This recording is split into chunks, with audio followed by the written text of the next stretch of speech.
This is Montana This Morning. A tragic drug overdose involving teenagers at a campground leaves one Butte teen dead.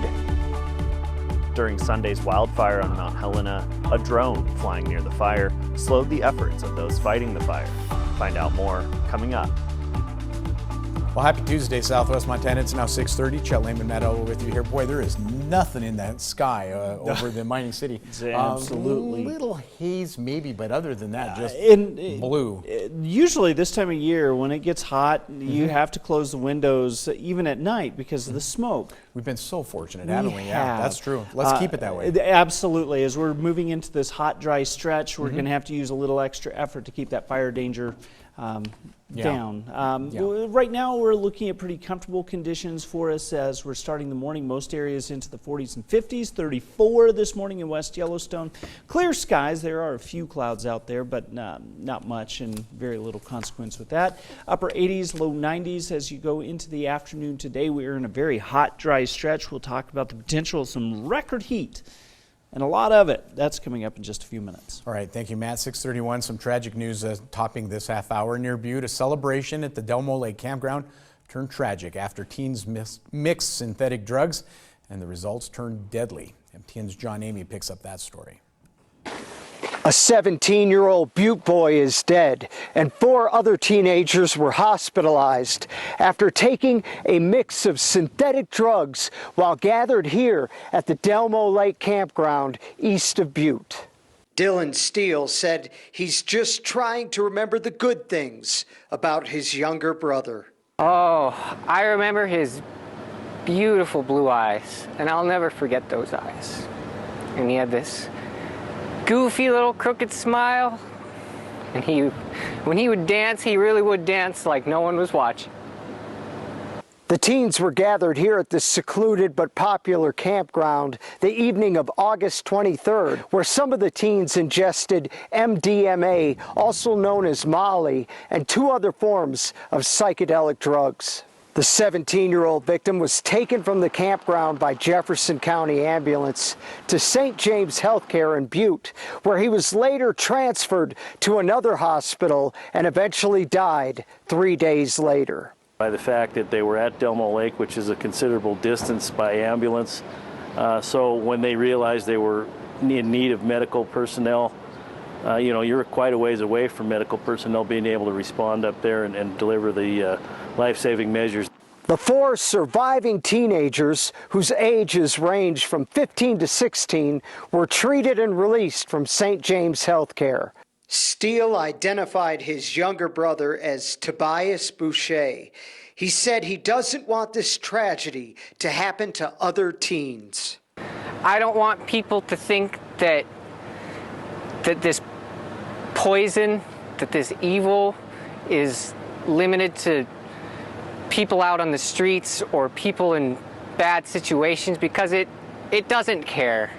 It's ruthless and it's vile, and it can happen to anyone. The sheriff said the young age of the victim makes it even more of a tragedy.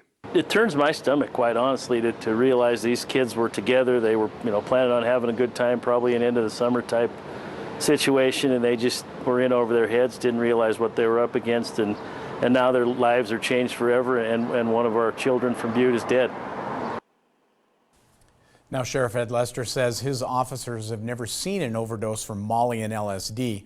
Sheriff says with drugs today, there's another danger because you never know what's mixed in. Police are awaiting toxicology examination from the Montana State Crime Lab to determine if there is anything else in those drugs. Speaking of, a Butte man was arrested on Friday after Bozeman police responded to a possible domestic incident near the Gallatin Valley Mall, reportedly found more than 100 fentanyl pills and meth in a vehicle. Carlos J. Martinez faces felony charges of possession of property, criminal possession of dangerous drugs with the intent to distribute. 34-year-old Martinez also charged with violating terms of his parole. Also found in the search was a little more than $1,600 cash, 2 phones. Martinez faces $50,000 bail. His next court appearance set for September 16th. And Bozeman police investigating a shooting that happened Sunday night at Bozeman Beach. According to a press release, police responded to a chaotic scene around 10 p.m.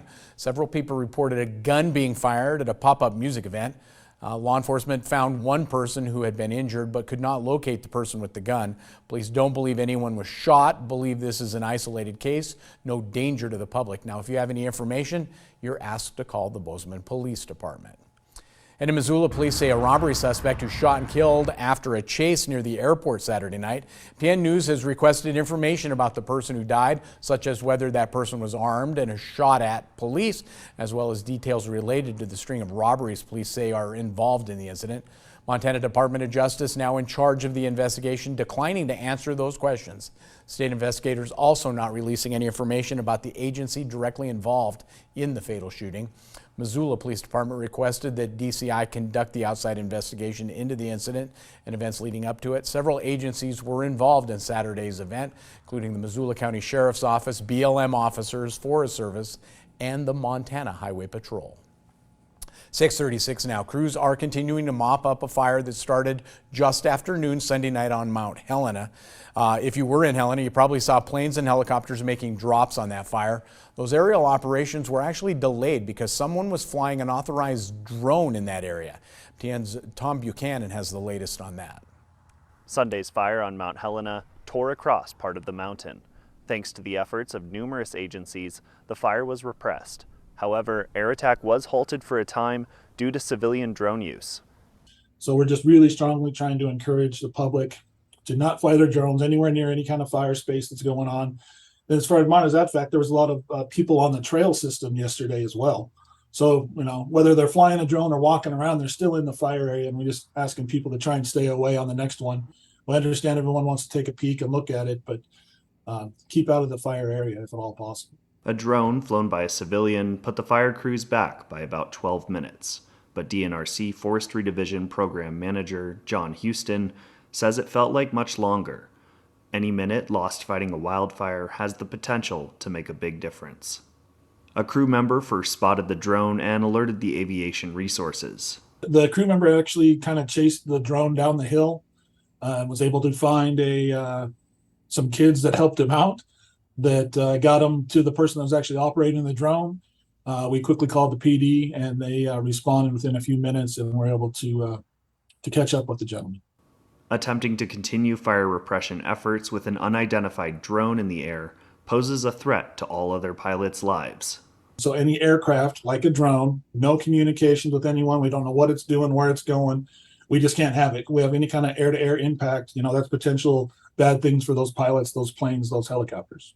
Helena PD ended up confiscating the drone as evidence. Due to Montana Code 76-13-214, a civil penalty could be brought against the drone pilot for this obstruction. As a firefighting agency, we do want to send a message that this is not a good thing. So we do want to levy a fine of some sort, yes. The fire caused about 18 acres worth of damage, and the entire Mount Helena City Park is still closed to the public.